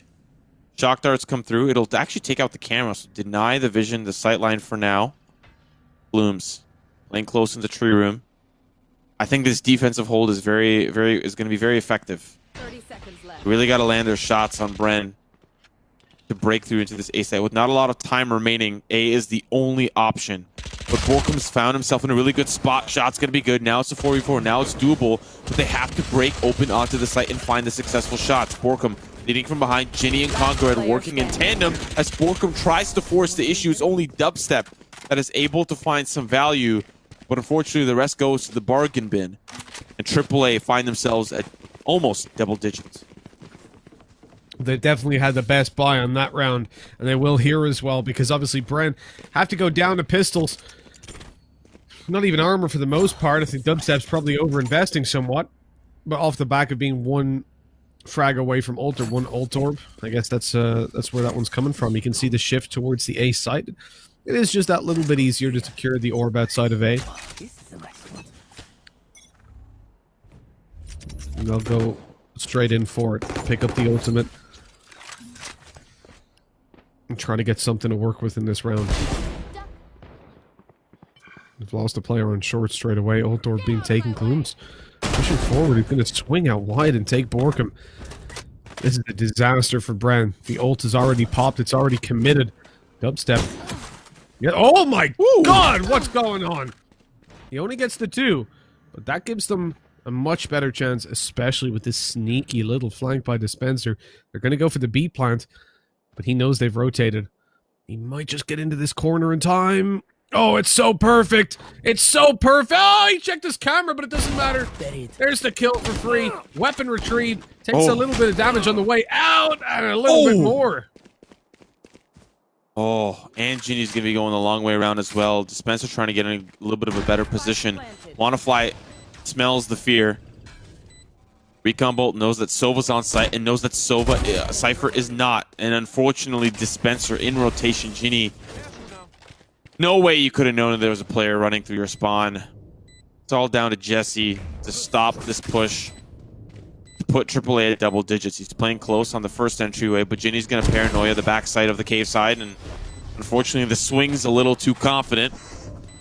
And will end up being the demise of Bren. But I like the play from Dispenser. That was incredibly solid. And something that I think was, you know, had the opportunity to really save that round, but this is the last saving grace here. The gun round for Bren. You lose this, you're definitely out of the money.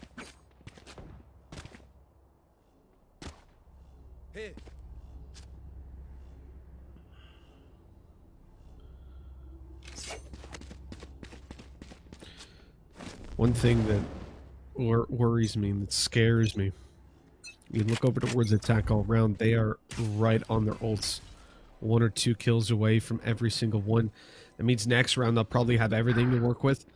And in this round, well, they don't have Jett to work with. She's already been dropped. 𝗏𝒂𝒻 getting back into his old self with the entries. He's shut down. Ginny's got the crossfire and a double from mid. That is massive. Ginny saving this round before it even begins to fall apart. As Bren, they're in a 2 versus 3. Dispenser does his best on the ranged fight, but he loses a little bit of armor. 𝗠𝑀RADE was hurt, so they heard him drop down. They know he's close right. Oh, he drops down again. Terrible timing on the movement, but he'll just give up the control now, knowing that he's likely to be pre-fired. And especially as there's a Sova in play, you don't want to be stuck in the corner when the shock dart's potentially on their way towards you. Seeing the pings come through, identifying potential power points of the map where players could be located. Pings maybe now going towards those tripwires. Dispenser and 𝗓𝒄 slow walking in the moonlight towards this A site. Tag's going to confirm the site hit. The rotate back over from the defense, but they may not even need it. As it's just down to 𝗓𝒄. He's got to come up huge in this 1v1, but everything is going against them. Camera, then the tripwire, then the cage, then the positioning, one after another. Bren just find themselves in a mousetrap, and there's no cheese. 𝗠𝑀RADE did so well there. Again, the versatility when it comes to those tripwires, just catching players off guard. And I think he's doing the exact same ones this time, so they'll be a little bit more expected.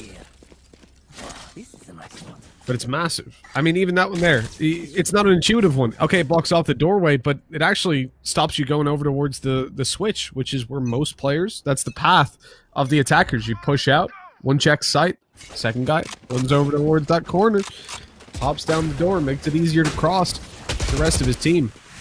That aggressive push. So they've spotted it out, though. 𝗏𝒂𝒏𝒂𝒏 sees both players. But he gets shut down right afterwards. The ultimate goes to waste, essentially. Although I'm surprised. Look how low their Phoenix is. That's 𝗏𝒂𝒻, right? He's super low HP. And yet he... Oh, that's a nice shock dart. And yet he's not healed himself up. He must still have hot hands. Jesus, it doesn't matter. Yeah, it feels over at this point. I hate to kind of just wrap it up with a nice bow early, but we knew moving into the second half that the defense for AAA could really revolve around winning the pistol. And every single round after round has just been brutal for Bren. Duels not favoring them like they did on the Haven map. We'll find success with Dubstep. It's traded away as Conga. Man, if he doesn't get MVP, I'd be super disappointed. He's done such a phenomenal job of holding down this site. In some cases by himself, in some cases with an anchor nearby, but ultimately still really ends up being by himself. Ooh, does get spotted the shoulder. Definitely feels rough when that shoulder is spotted. 𝗠𝘀𝗖 up against 𝗠𝘀𝗀 once again, a 1v2. Still has to run it back. And he could get back up to full if he uses it, I believe. Hot hands will stop. Push. Counter hot hands. Oh, they spot him. Oh, what a beautiful, beautiful tag there from the recon bolt, and a lot of that utility coming in as well. There's just so much thrown 𝗠𝘀𝗀𝗀's way. Match point for AAA. And it does look like we'll be heading over to that third map, all things considered. So many hot hands in that round. I mean, it felt like at time I tried to make steak and put it in the oven afterwards. I messed up. Big cast iron tray. I cooked the steaks. You know, what was it like? 2 minutes, 2.5 minutes either side. I calculated by the thickness. It was beautiful. I wrapped them up in tinfoil, put them on the tray. But what I'd forgotten was I'd already heated up the oven with the tray inside it. So I lifted it with my bare hands. That was a bad idea because it was 200 degrees. And I third degree burned both my hands. That was a lot of fun. Great crack. But luckily I was still able to play video games through the pain. Look at this. Whoopsie daisies. Dashes, updrafts, everything used by Gloom. Eventually 𝗠𝘀𝗁 goes down, but he makes it worth his while. Yep, and now Gloom's pushing forward through the smoke. Spike being planted. Spike planted. Sova player Ace coming in around, wrapping through the A lobby. Still the 3v3. 𝗠𝘀𝗖 and 𝗔𝗎i up on the rafters, and Ace wrapping back around, but that's being watched. Teleport for 𝗔𝗎i. I like this play right behind the Sova. Doesn't get spotted out. It does, but he's caught rotating, trying to do the run around the _do. And now they start to funnel back onto the side. The defense, all they want to do is win this round. Ace with one, down to 𝗠𝘀𝗀𝗀. He's found one. Can he find two? He can't! As it's AAA attack all around that take us to that third map. You call them attack all around, AAA, or whatever you want to say. Either way, they are the victors. They are the ones screaming and shouting for joy because right now they've gotten themselves all the way to a third map. It's even footing yet again, essentially a best of one to decide who takes it across the line. But here's the difference. Because Bren lost that map, they get to decide where we're going. So I'm pretty confident that we'll see a bind out of them. And they're a whole different beast.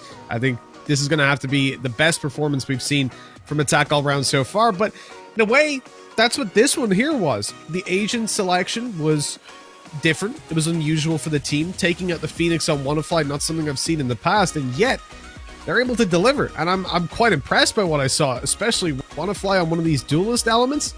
It's a joy to watch.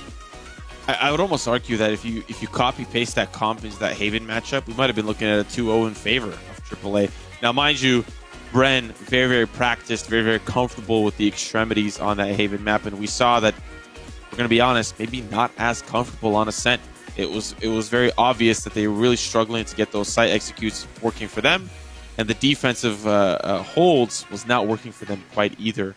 And I mean, I'm not going to point the bad guy as being a dispenser for not being able to hold things down well enough. Like, it happens, right? Like, sometimes you just have an off game and nothing works out in your favor. Let's have a look at those stats and see what did work out into the favor of attack all around. I expect the scoreboard to be lit up with the defense. Dubstep and 𝗠𝘀𝗀𝗀 really taking over at least some of those metrics over 𝗠𝘀𝗁, Ace, and 𝗔𝗎i. And despite 𝗠𝘀𝗀𝗀 likely going to get the MVP, I think it has to go to 𝗠𝘀𝗁. He did such a great job on that defensive half, holding down the A side. Very, very impressed with his performance. Yeah, he was absolutely huge. I really enjoyed from both ciphers, really, how different their utility setup was round on round. There you go. The MVP does go to 𝗠𝘀𝗀𝗀. 358 ACS. You really cannot argue with that. You know, actually, I'm such an idiot. I was confused yesterday when I looked at FB, First Bloods, P, Plants, and I was like, is that deaths? He definitely died more than twice. It's clearly diffuses. I'm just a moron. But Yes. getting those plants and diffuses, it's important because it means 𝗏𝒏𝒏 gets those extra ult charges. We saw them compete for some ult orbs as well to get them all the way up to the ultimate that little bit quicker. What's interesting to me though is the fact you see that he's the entry fragger, right? But only 3 First Bloods. In fact, the whole team was fairly equally participant in getting those First Bloods. And I think defensive side, we saw both Cyphers taking a lot of those engagements over towards the B side. I'm wondering though, coming into the next map, do we see Glooms stick in towards the duelist? Because for me, man, just take the breach. Take the breach. It's the difference maker in this roster. I don't think you're screaming loud enough, Mitch. I don't think they can hear you. I mean, he Jet?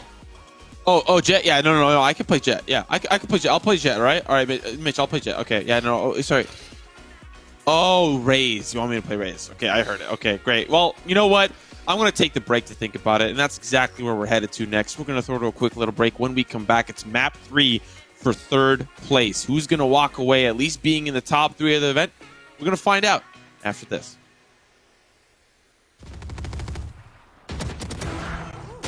Player standing.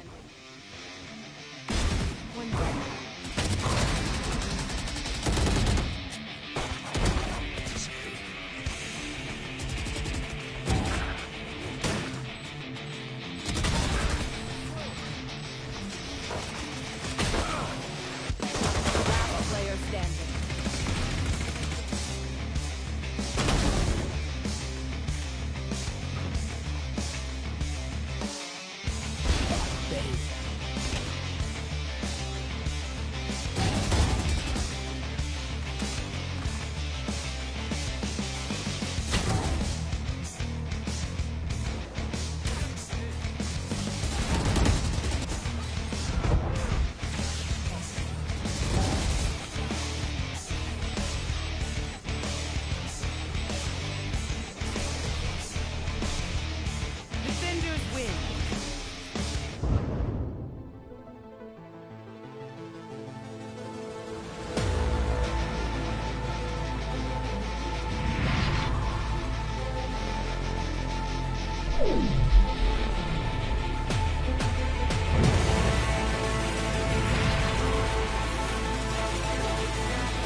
build a dog out of sticks and twine. I can call you master, you can call me mine.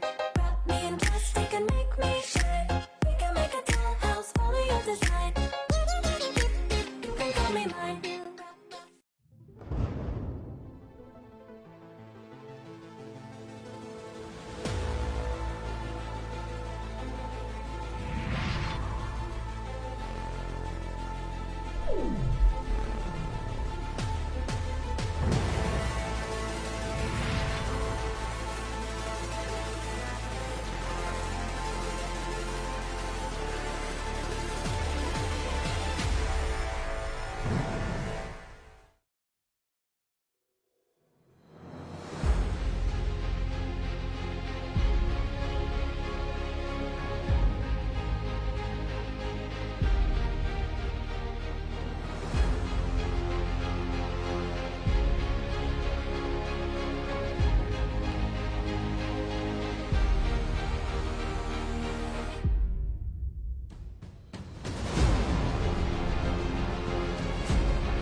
Let's build a dog out of sticks and twine. I can call you master, you can call me mine. Wrap me in plastic and make me shine. We can make a dollhouse, follow your design. You can call me mine.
build a dog out of sticks and twine. I can call you master, you can call me mine. Wrap me in plastic and make me shine. We can make a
build a dog out of sticks and twine. I can call you master, you can call me mine. Wrap me in plastic and make me shine. We can make a dollhouse, follow your design. You can call me mine.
Let's build a dog out of sticks and twine. I can call you master, you can call me mine. Wrap me in plastic and make me shine. We can make a dollhouse, follow your design. You can call me mine.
build a dog out of sticks and twine. I can call you master, you can call me mine.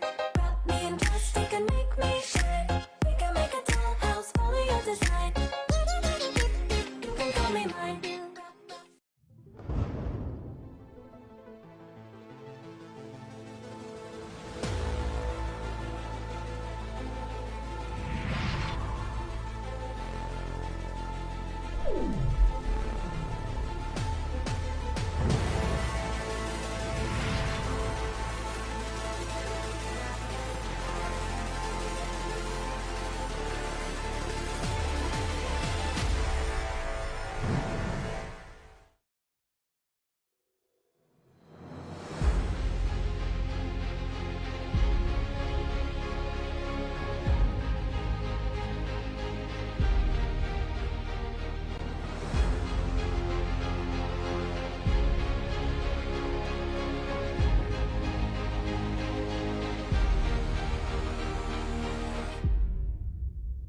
build a dog out of sticks and twine. I can call you master, you can call me mine. Wrap me in plastic and make me shine. We can make a dollhouse, follow your design. You can call me mine.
Let's build a dog out of sticks and twine. I can call you master, you can call me mine. Wrap me in plastic and make me shine. We can make a dollhouse, follow your design. You can call me mine.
build a dog out of sticks and twine. I can call you master, you can call me mine. Wrap me in plastic and make me shine. We can make a dog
a dog out of sticks and twine. I can call you master, you can call me mine. Wrap me in plastic and make me shine. We can make a dollhouse, follow your design. You can call me mine.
Let's build a dog out of sticks and twine. I can call you master, you can call me mine.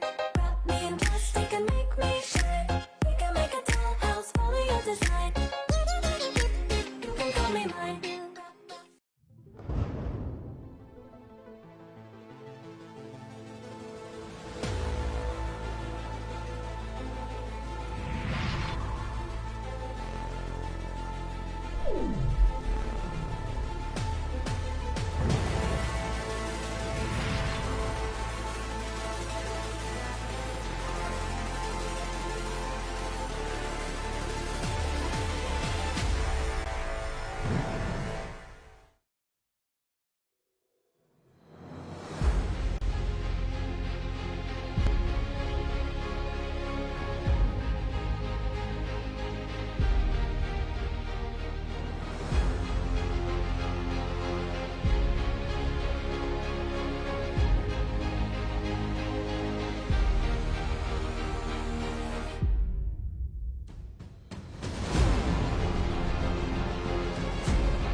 build a dog out of sticks and twine. I can call you master, you can call me mine.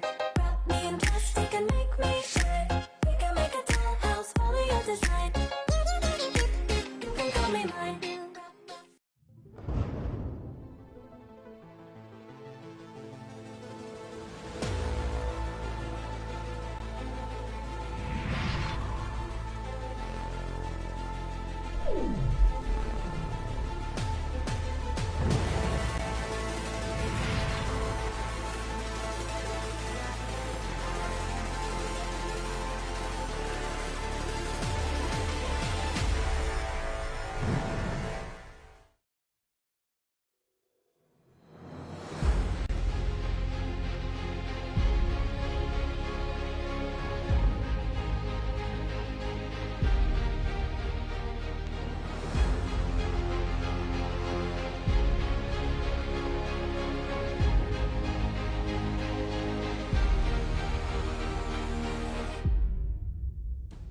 build a dog out of sticks and twine. I can call you master, you can call me mine. Wrap me in plastic and make me shine. We can make a dollhouse, follow your design. You can call me mine.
Let's build a dog out of sticks and twine. I can call you master, you can call me mine. Wrap me in plastic and make me shine. We can make a dollhouse, follow your design. You can call me mine.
build a dog out of sticks and twine. I can call you master, you can call me mine.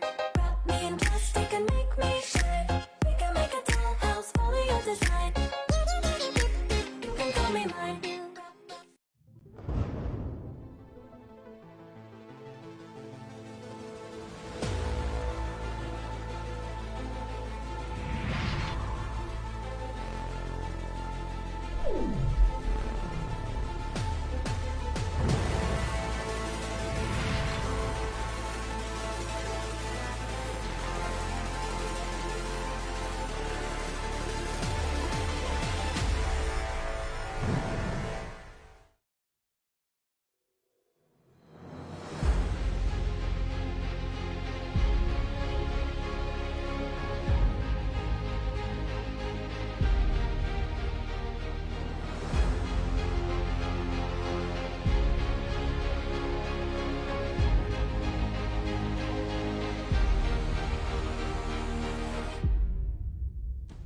build a dog out of sticks and twine. I can call you master, you can call me mine. Wrap me in plastic and make me shine. We can make a dollhouse, follow your design. You can call me mine.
Let's build a dog out of sticks and twine. I can call you master, you can call me mine.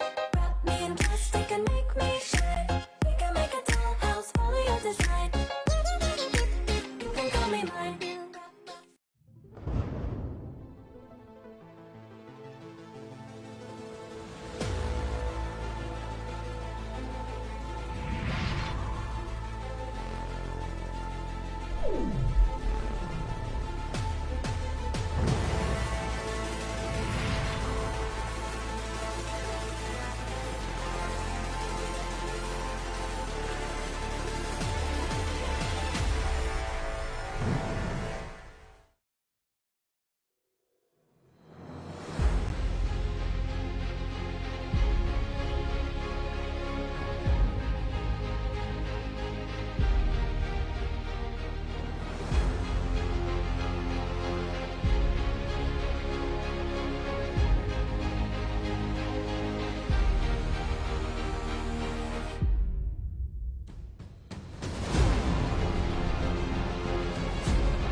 Let's build a dog out of sticks and twine.